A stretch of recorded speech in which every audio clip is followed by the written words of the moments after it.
So my son left a pen in his pocket and I dried it.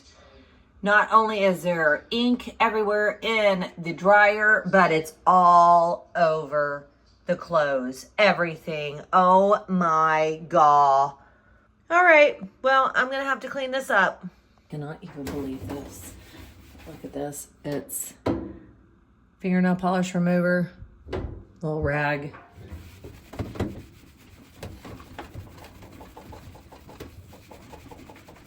Gonna have to throw this rag away. Thanks, Jet. I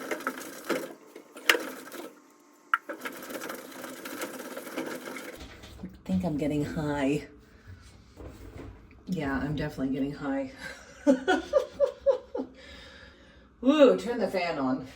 I guess that will teach me to check his pockets from now on.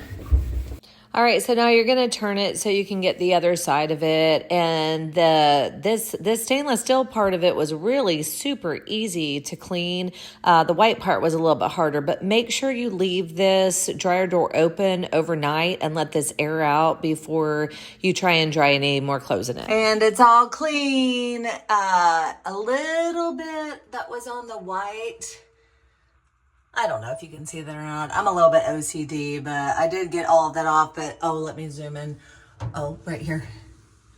There's one little piece right there I didn't get, but I got to get my head out of here because, woo, those fumes. I'm going to make sure I check those pockets from now on, but I hope this helps. Don't forget to like and subscribe for more tips and tools from Stacy DIY.